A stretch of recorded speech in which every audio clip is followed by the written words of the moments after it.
92.5 XTU. So, Jesse, first of all, welcome. Thank you. Welcome to Philadelphia. Have you been to Philly before? Yeah, my dad went to Temple, and my parents lived here, and my sister was born here, so we used to come down here a lot. Cool. Now, Zombieland. Let's talk about that movie first. Okay. How big was that for you? It was like the first time I was in something that like a lot of people liked, and I guess it was strange because I'd been in movies up until that point, but kind of more, I don't know, just quieter movies. So it was like a strange thing, I guess, to get stopped on the street and be yelled at by strangers. How'd you get into the whole acting thing? Where did that start? Was that?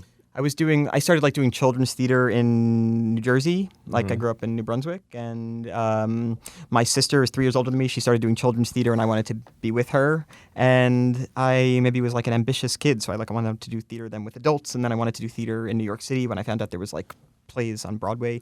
And so like I just kept like going to the next possible step. Would you consider your parents to be theatrical people? My mother my mother was a choreographer in Philadelphia at a Christian boys' school. My mother's Jewish, but she did like Israeli folk dancing as a kid. So then she got hired to work at this Christian boys' school, which seems ironic because she was teaching them how to do Israeli folk dancing.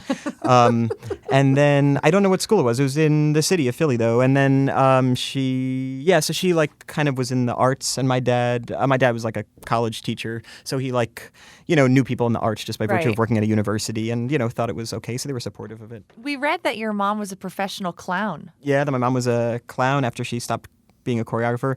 She became like a birthday party clown actually in the tri-state area, so including here. That's fun. The 3 states I'm referring to are, I don't know what, I guess it'd be New Jersey, Pennsylvania, and Connecticut or something, or New York. So yeah, she would come down here a lot and do birthday parties.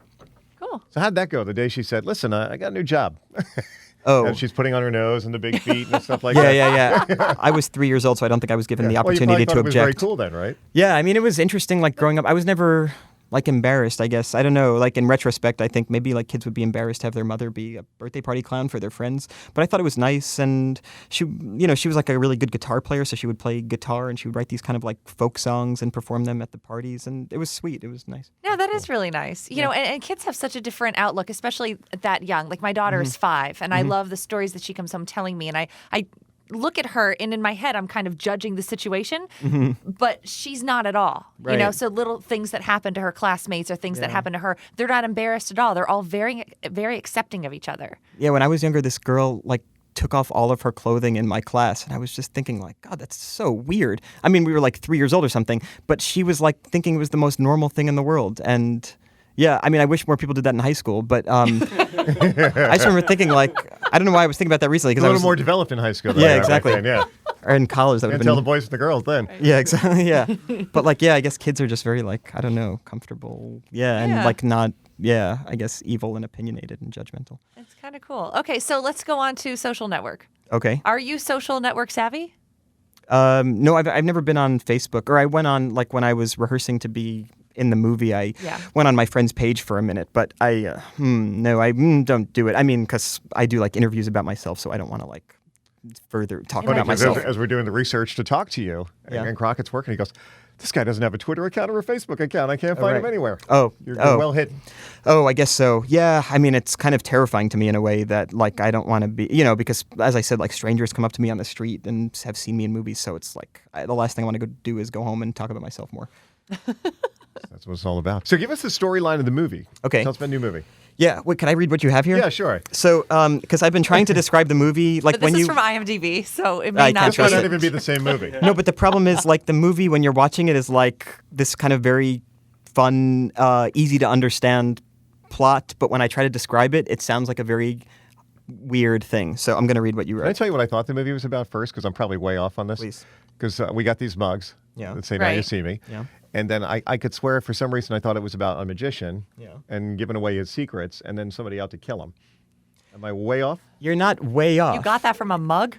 Yeah, exactly. Well, yeah. What about the mug? I saw part of a commercial. Oh, okay. But last night I saw more of the commercial. So it's not. You're not like totally far off, but I'll read you what they say here. Now you see me pits an elite FBI squad in a game of cat and mouse against the Four Horsemen, a super team of the world. Okay, this is bad. So what it is about like the 4 greatest magicians in the world. and they are recruited to be part of this team where they pull off these heists, where they steal money from, okay, now I'm going back to the thing, corrupt business leaders during their performances, and they shower the stolen profits on their audiences while staying one step ahead of the law. Okay, so these magicians, I am one of them. We steal money with our magic. We like do real tricks that are actually possible to do. Okay. Stealing money, and then we give the money back like Robin Hood to people who have been stolen from. And then the FBI is trying to figure out how we stole this money. And so they're chasing after us, and Morgan Freeman plays this magic debunker who reveals to the FBI how we stole this money, so the audience watching the movie gets to learn how we did these tricks. So that sounds convoluted, but we actually rob a bank live in Paris, and it's like actually possible to do, even though it seems kind of impossible. And then like in the movie, you get to understand how we actually did this. Was this a book? No. Because it sounds like it would be a really cool book. Yeah, you're right. It actually sounds like it would be like a good book because you'd like be able to like follow the ins and outs of the story and everything. Yeah, you know, sometimes if a movie is like popular, they will actually make a book after it comes out. It's called like the novelization of a movie, I think. So that maybe could happen. You're right, though. This could lend itself to like a good book. You should think about doing that. I'll bet you would make a lot of money. Did you hear how bad my description of the movie was? That would be like the most boring Well, you book. hire somebody, just throw your name on it. Yeah, So that's all you have to That do. would be like the first book that said, like where it would say, like, wait a second, let me go back to the beginning. So did somebody teach you magic along the way? Yeah, I got to learn a lot of magic. I am like, my character is like the best sleight of hand guy, so he can like do card tricks. So I got to learn. Quarter out of my ear right now. And Yeah, I'll do a nickel though, because I'm trying to save money. Yeah, so I got to like learn a lot of magic, but even more than learning how to do sleight of hand tricks, I learned how all this stuff is done. So I got to go see like David Copperfield in Las Vegas when the movie was over, and I knew like how a lot of his stuff was done, stuff that like looks absolutely impossible. Like he made like a motorcycle appear on a table like in a split second, but I know how he did it because I was taught all these things. So did it ruin that experience for you then, or were you like, wow, it's so cool that he's actually able to pull it off that well? Like, do you have a new appreciation for him? Exactly, I have a new appreciation because I think the real skill with magic is not just knowing how to do it, but is like the actual like physical stuff that they're doing. Like the stuff that they do with cards takes 20 years to master. Yeah. And it's not just about knowing how to do it. It's like about practicing. These guys practice more than anybody you'll ever meet. Like the character I play would have been practicing like 8 hours a day for 25 years to get as good as he is. So that's the real impressive part. So now you see me the new movie. I see your cell phone right here. What's some big celebrity names that are in that phone right now? I have all the celebrities. See, once you get to be in a movie, they give you all the celebrities. Well, who's in there? Read down some of the nice. names that are in your phone Sure, right now. sure. That we would see. know. Alphabetically. Oh, that you would know? Okay. Jesus Christ. Jesus Christ. Yeah. What's his number? Actually, he's One. number 4. Yeah, yeah. He's on my speed dial. After mom and dad. Yeah, because you got to type in the country code for heaven. For heaven. Yeah.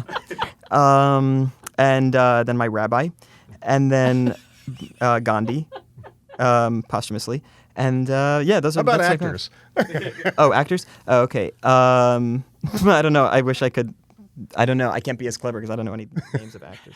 I don't know. Who would you want to know? So there's like Woody Harrelson in there? Yeah, he Okay. is. But I think I have him under like a. I'm so paranoid of my phone getting stolen that I think I have him under something Michael else. Caine? Michael Caine? Yeah, this guy won't stop calling me. Do you have Yeah. a system then? Like, have if you don't want to really put Woody Harrelson in your phone Yeah. as that name, so do you Right. have a like a code? Yeah, exactly. So W is B. Okay. O is 3. D is the you know when Prince changed his name to that icon? Right. That's D. That's the yeah. symbol. Yeah. That's a lot of work. That's why. I Yeah, wanted it to takes keep a him long in there. time to call that guy. No celebrities. You're really smart if you could do all that. Thank you. I'm really impressed. Yeah. Jesse, thank you so much for coming in this morning. for having Jesse me here. Eisenberg. Yay. Thanks for clapping.